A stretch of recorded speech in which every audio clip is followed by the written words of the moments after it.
DJ Tillu మూవీతో youth ని attract చేసిన మన స్టార్ బాయ్ సిద్ధు ఇప్పుడు పార్ట్ 2 టిల్లు స్క్వేర్ తో మరోసారి ఆడియన్స్ ని ఎంటర్టైన్ చేసి సక్సెస్ అయ్యాడు. ఫస్ట్ 3 days లోనే 68 కోట్లకు పైగా గ్రాస్ అయితే వచ్చింది. 100 కోట్ల గ్రాస్ ఈజీగా దాటేటట్టుంది. ఇంకా ఈ రేంజ్ లో హిట్ అయ్యాక చాలా మంది ఆడియన్స్ అయితే టిల్లు పార్ట్ 3 వస్తే బాగుంటుందని అనుకుంటున్నారు. టిల్లు క్యారెక్టర్ కి ఫిదా అయిపోయారు ఆడియన్స్. అమాయకమైన యాటిట్యూడ్ తో, తన డైలాగ్ డెలివరీతో, వన్ లైనర్స్ కామెడీతో అందరినీ నవ్వించాడు. సినిమాకి వచ్చే ఆడియన్స్ కోరుకునేది ఫైనల్ గా ఒక 2 hours ఎంటర్టైన్ అవ్వాలని. అలాంటి ఎంటర్టైన్మెంట్ ఇవ్వడంలో టిల్లు సక్సెస్ అయ్యాడు. ఇంకా మ్యాటర్ ఏంటంటే, ఒకవేళ టిల్లు పార్ట్ 3 ఉంటే ఇలా ఉంటే బాగుంటుంది అని ఫిక్షన్ స్టోరీ అయితే అనిపించింది. ఇంకా పార్ట్ 3 ఫిక్షన్ స్టోరీ, టిల్లు ఎప్పటిలాగే మ్యారేజ్ ఈవెంట్ చేస్తూ ఉంటాడు. అనుకోకుండా ఒక రోజు ఒక రెస్టారెంట్ కి వెళ్తే అక్కడ ఉన్న వెయిటర్ ని ఓనర్ తిడుతూ ఉంటాడు. రెస్టారెంట్ ఇంత బిజీ ఉన్న టైంలో లీవ్ కావాలి అర్జెంట్ గా నేను వెళ్తా అంటే, నువ్వు చేసే వర్క్ ఎవరు చేస్తారు అని అంటాడు. అతను తన ఫ్యామిలీ ప్రాబ్లం ఎంత చెప్పినా ఓనర్ వినడు. అక్కడే ఉండి అదంతా చూసిన హీరోయిన్, తనకి ఇవాళ లీవ్ ఇవ్వండి సార్, మీకు అభ్యంతరం లేకపోతే నేను చేస్తాను తన వర్క్ ఇవాళ డే మొత్తం అని చెప్తుంది. ఇదంతా చూసిన టిల్లు ఆ హీరోయిన్ లవ్ లో పడిపోతాడు. తనని పరిచయం చేసుకుని తనతో ట్రావెల్ అవుతాడు. ఇదంతా జరిగే కన్నా ముందు టిల్లుకి ఒక మ్యారేజ్ ఈవెంట్ వస్తుంది. అడ్వాన్స్ కూడా తీసుకుంటాడు.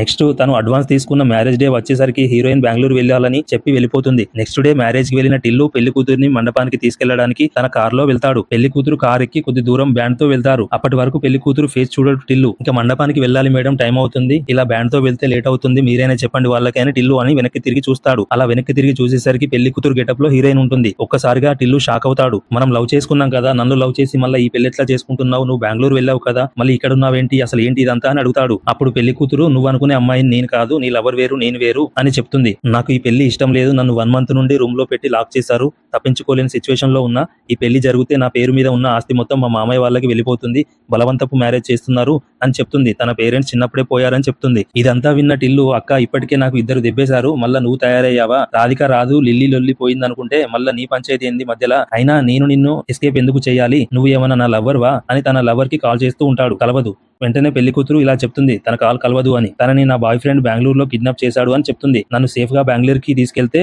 అప్పుడు నీ లవర్ ను నీకు ఇచ్చేస్తా అని అంటుంది. అప్పుడు టిల్లు ఇలా అంటాడు, అక్క నాకోటి అర్థం కాదు, నీ లవర్ నా లవర్ ని కిడ్నాప్ చేయడం ఏంటి, అదేదో నిన్నే కిడ్నాప్ చేస్తే ఓ పని అయిపోతుంది కదా, ఎందుకు నాకు మధ్యలో ఈ రిస్క్ అని అంటాడు. అదంతా కాదు, నన్ను ఇక్కడ నుండి తీసుకెళ్తే నీ లవర్ ను నీకు ఇచ్చేస్తా అని అంటుంది. సరే నేను ఒకసారి తనతో మాట్లాడాలి అంటాడు టిల్లు. కాల్లో తన లవర్ తో మాట్లాడిస్తుంది. కాల్ మాట్లాడిన తర్వాత, డీజే టిల్లు అంటే మా ఏరియాలో మంచి ఫేమస్, ఇప్పుడు పెళ్లి పిల్లను కిడ్నాప్ చేసినా అంటే నా బతుకు బస్ స్టాండ్ అయిపోతుంది, ఆగమైతుంది అక్క, మీ అసొంటి అక్కలందరూ నా జీవితంతో ఆడుకున్నారు ఎందుకు అని అంటాడు. వెంటనే పెళ్లి కూతురు తన బ్యాగ్ లో బంగారం అండ్ క్యాష్ చూపెట్టి, నన్ను ఇక్కడి నుంచి తీసుకెళ్తే ఈ డబ్బులో సగం నీకు ఇస్తా అనేసరికి ఇంకా ఫ్యూచర్ సెట్ అయిపోద్దని చెప్పి తనను బెంగళూరుకి తీసుకెళ్తాడు. అసలు ఈ పెళ్లి కూతురు ఎవరు, తన లవర్ లాగే ఎందుకుంది, ఆ పెళ్లి కూతురికి తన లవర్ కి ఏంటి సంబంధం అనేది తర్వాత కథ. ఈ ఫిక్షన్ స్టోరీ మీకు నచ్చినట్టయితే ప్లీజ్ లైక్ చేయండి. ఎక్కువ లైక్స్ వస్తే మిగతా స్టోరీ చెప్తా తర్వాత ఏమైందని, అది కూడా ఫిక్షనే. Thank you for watching. Jai Hind.